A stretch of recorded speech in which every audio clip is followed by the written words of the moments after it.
లక్ష్మీనారాయణులు వైకుంఠం వదిలి ఎక్కడికి చేరారు? ఎప్పుడైతే కలియుగం ప్రారంభమైందో అప్పుడు మనుషుల్లో రజోగుణం తామసగుణం పెచ్చుమూరిపోయి అన్యాయాలు అకృత్యాలు రాక్షస కృత్యాలు పెరిగిపోయాయిట. అయితే కలి పురుషుణ్ణి శాంతింపచేయటం కోసమని మహామునులంతా ఒక దగ్గర చేరి సమావేశం చేసుకుని ఒక యజ్ఞం చేయాలని తలపెట్టారట. అయితే ఆ యజ్ఞ ఫలం అందుకునేటువంటి మహాపురుషుడు ఎవరు? అతనికి సత్వగుణం ఉండాలి. అయితే ముల్లోకాల్లో ఉన్నటువంటి త్రిలోకాధిపతులైనటువంటి బ్రహ్మ విష్ణు మహేశ్వరులను చూడాలి. వారిలో ఎవరికి సత్వగుణం ప్రధానంగా ఉంటే వారు మాత్రమే ఈ యజ్ఞ ఫలాన్ని స్వీకరించాలి అనేటువంటి నిర్ణయాన్ని చేశారట. అయితే ఈ త్రిమూర్తుల్లో ఎవరు సత్వగుణం ప్రధానంగా ఉందో చూడటానికి పరీక్షించటానికి భృగు మహర్షిని వాళ్ళంతా ఎన్నుకున్నారట. అయితే భృగు మహర్షి మొట్టమొదటిగా సత్యలోకానికి వెళ్ళాట. సత్యలోకంలో ఎంతో మంది ఋషులు మునులంతా కూర్చుని ఉన్నారట. ఆయన వేదాన్ని వినిపిస్తూ ఉన్నట్ట. 4 ముఖాలతో చతుర్వేదాన్ని ఆయన వినిపిస్తూ ఉన్నాడు. అందరూ వింటూ ఉన్నారు. ఆయన భృగు మహర్షి రాకను గమనించలేదు. చాలా కోపం వచ్చి అక్కడి నుంచి వచ్చేశాడు. ఆ తర్వాత కైలాసానికి వేంచేశాట. కైలాసంలో ఏమిటి? శివుడు తపోనిష్టలో ఉన్నాడు. భృగు మహర్షిని ఆయన గమనించలేదు. అక్కడ కూడా ఆయనకి చాలా కోపం వచ్చింది. అవమానం జరిగింది. తనలాంటి మహర్షిని ఎవరు అక్కడ గమనించిన వాళ్ళు లేరు, అవమానం జరిగింది అనేటువంటి విషయాన్ని గమనించి అక్కడి నుంచి నేరుగా వైకుంఠానికి వచ్చాడు భృగు మహర్షి. ఇక్కడ భృగు మహర్షి వచ్చేసరికి విష్ణుమూర్తి యోగనిద్రలో ఉన్నాడు. కళ్ళు మూసుకుని ఉన్నాడు. మహాలక్ష్మీదేవి అతని పాదాలు ఒత్తుతూ ఉందిట. ఇక్కడ కూడా విష్ణువు నన్ను చూసి కూడా చూడనట్టుగా నిద్ర నటిస్తూ ఉన్నాడని కోపంతో ఆయన ఎడమ కాలితో విష్ణుమూర్తి హృదయాన్ని తన్నెట్ట. తన్నేసరికి విష్ణుమూర్తి కళ్ళు తెరిచి, అయ్యో మహాత్మా, నా కఠినమైనటువంటి వక్షస్థలానికి తగిలినటువంటి నీ కాళ్ళు నొప్పి పెట్టి ఉంటాయి, నీ పాదధూళిని తాకితేనే నాకు పుణ్యం వస్తుంది అనేటువంటి మాటను చెప్పి ఆయన పాదాల కింద ఉన్నటువంటి ఒక కన్నును అంటే జ్ఞాన నేత్రాన్ని నలిపివేశాట. ఎందుకు అంటే ఆయనకి అహంకారం పెరిగిపోయింది. విష్ణుమూర్తిని తన్నగలిగాడు అంటే ఎలాంటి తామస గుణం అతనిలో ఉంది అనేటువంటి విషయాన్ని ఇక్కడ విష్ణుమూర్తి గమనించాడు. అప్పుడేమిటంటే భృగు మహర్షి విష్ణు మాయలో పడిపోయాడు. ఇక్కడికి వచ్చిన తర్వాత ఆ మహావిష్ణువే తన పాదాలు ఒత్తాడు. ఎంతటి సత్వగుణం!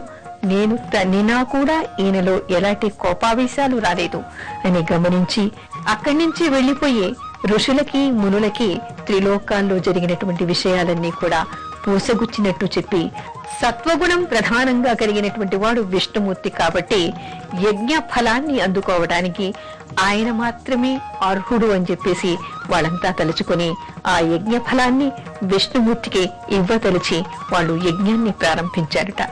ఇక్కడేం జరిగింది? మహాలక్ష్మికి చాలా కోపం వచ్చింది. నా నివాస స్థలం నీ హృదయం, అలాంటిది నా నివాస స్థలాన్ని నీ హృదయాన్ని ఎడమకాలితో ఆ మహర్షి తన్నాడు. అయినా మీకు కోపం రాలేదు. ఇక్కడ అవమానం జరిగింది కాబట్టి నేనిక నుంచి వైకుంఠంలో ఉండను అని ఆవిడకి కోపం వచ్చి అక్కడి నుంచి వెళ్లిపోవడానికి నిశ్చయించుకుంది. అప్పుడు విష్ణుమూర్తి బతిమాలట, వాళ్ళంతా మన బిడ్డలు, ఋషులు మునులు జనులు భక్తులు అంతా కూడా మన బిడ్డలు. వాళ్ళు చేసేటువంటి పనులు కేవలం నా సంకల్పంతో మాత్రమే వాళ్ళు ఆ విధంగా ప్రవర్తిస్తారు తప్ప అక్కడ వాళ్ళు చేయదగింది ఏమీ లేదు. వాళ్ళని క్షమించు, నువ్వు తల్లివి అని బ్రతిమాలుకుంటాడు. అయినా మహాలక్ష్మీదేవి వినదు. నాకిక్కడ ఉండడానికి మనస్కరించటం లేదు, నేను కొల్హాపురికి వెళ్లిపోతానని చెప్పేసి ఆవిడ అక్కడి నుంచి కదిలి వెళ్లి కొల్హాపురి చేరింది. ఆ తర్వాత మహాలక్ష్మి లేని చోట విష్ణుమూర్తి ఒక్క క్షణం కూడా ఉండడు. కాకపోతే అంతా కూడా ఆయన సంకల్పం ప్రకారమే జరుగుతోంది. విష్ణుమూర్తి అక్కడి నుంచి బయలుదేరి వైకుంఠం నుంచి బయలుదేరి బయటికి వచ్చేశాడు. భూలోకాన్ని చేరుకున్నాడు. ఎన్నో నదుల్ని తటాకాల్ని దాటుకుని ఆయన దక్షిణాభిముఖంగా ఆయన ప్రయాణాన్ని సాగించాడు. చివరికి సువర్ణముఖరి తీరాన ఉన్నటువంటి దక్షిణ భాగాన ఉన్న వెంకటాచలాన్ని అక్కడ ఆయన చేరుకున్నాడు. అక్కడికి వచ్చేసరికి అక్కడ ఉన్నటువంటి తోటలు, వనాలు, ఫలపుష్పాలు చూసేసరికి ఆయన మనస్సు ప్రశాంతపడిందిట. అక్కడ ఆయన తపస్సు చేయాలని నిర్ణయించుకున్నాడు. ఒక చింత చెట్టు కనిపించిందిట. ఆ చింత చెట్టు దగ్గరి ప్రాంతంలో ఒక అరుగు మీద కూర్చుని ఆయన తపస్సు ప్రారంభించట. కొంతకాలానికి ఆయన ఒంటి మీదంతా కూడా ఒక వాల్మీకం నిలిచిందిట. వాల్మీకం అంటే ఒక పుట్ట నిలిచింది. అలా ఆయన తపస్సులో అక్కడ ఉన్నాడు అనేటువంటి విషయాన్ని మనకి చెప్తారు. అంటే ఇక్కడ మనకి తెలిసేటువంటి విషయం ఏమిటి? యజ్ఞ కారణంగా జరిగిన సంఘటన ఆధారంగా విష్ణుమూర్తి భూలోకానికి స్వయంగా వేంచేశాడు. ఎవరి గర్భాన ఆయన జన్మించలేదు.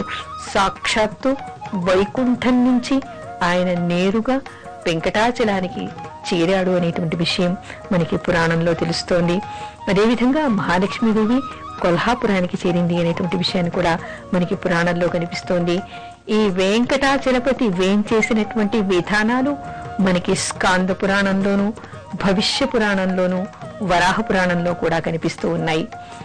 ఈ విషయాల గురించి మనం ప్రతి వారం కథలుగా ఎన్నో విషయాలు వెంకటాచలపతి గురించి, వెంకటాచల మహత్యం గురించి మనం ఇక నుంచి ప్రతి వారం కొన్ని అంశాలు చెప్పుకుందాం.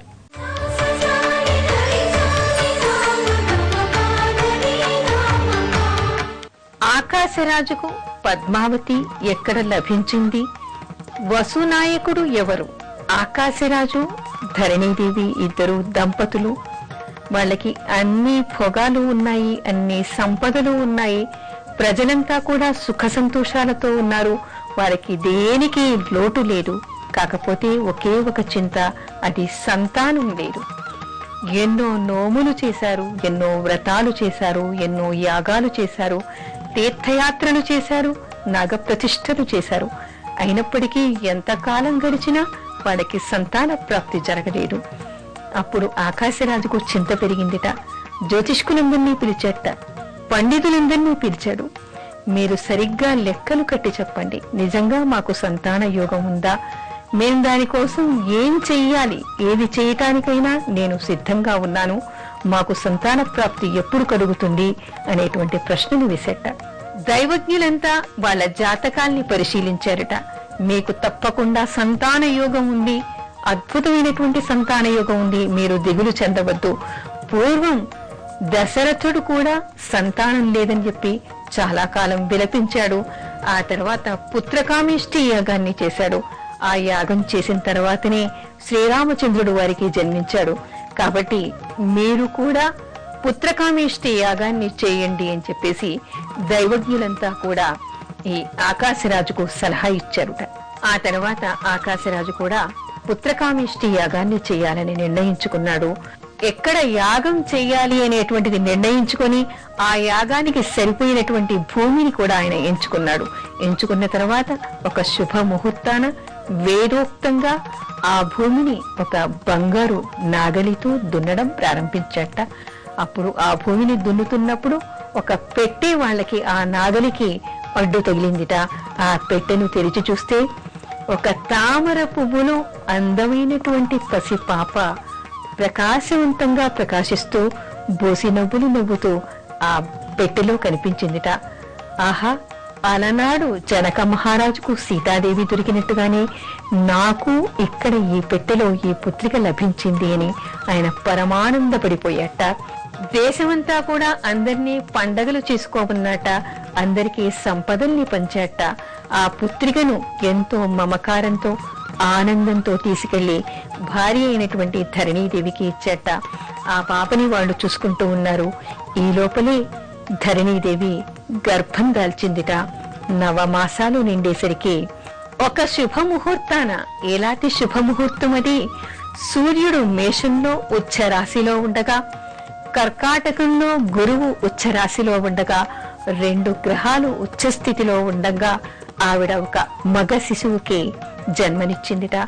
ఆ పిల్లవాడు ఎంతో శుభాయమానంగా శుభ లక్షణ లక్షితుడుగా ఉన్నట్ట. ఆ పిల్లవాడికి వసునాయకుడు అనేటువంటి నామకరణం చేశారుట. ఆ తర్వాత ఈ వసునాయకుడు పుట్టక ముందే ఈ దొరికినటువంటి పాపాయికి మునులు, ఋషులు, దైవజ్ఞులంతా సూచించగా మహాలక్ష్మిలాగా ఉంది, అందుకని ఈవిడికి పద్మావతి అని పేరు పెట్టమని చెప్పారట. ఆవిడికి పద్మావతి అని నామకరణం చేశారు. ఇప్పుడు ఆకాశరాజు దంపతులకి 2 సంతానం. వారిలో పెద్దదైనది దొరికినటువంటి పద్మావతి, ఆ తర్వాత వసునాయకుడు వారి పుత్రుడు. ఈ 2 పిల్లలు కూడా అల్లారు ముద్దుగా వారి దగ్గర వారి సమక్షంలో పెరుగుతూ ఉన్నారు. పెరుగుతూనే వాళ్ళు విద్యాభ్యాసం ప్రారంభించారు. సకల శాస్త్రాల్ని కూడా వాళ్ళు నేర్చుకున్నారు. ఆ విధంగా ఆకాశరాజు ఇంట పద్మావతి పెరిగి పెద్దదైంది. ఈ విధంగా వారి చరిత్ర నడుస్తూ ఉంది. ఇక ముందు వెంకటేశ్వర స్వామిని పద్మావతి ఏ విధంగా వివాహం చేసుకుంది, ఏ విధంగా ఆ కథ నడిచింది అనేటువంటి అద్భుతమైన మహత్తరమైనటువంటి కథల్ని, అంశాల్ని ముందు మనం చెప్పుకుందాం.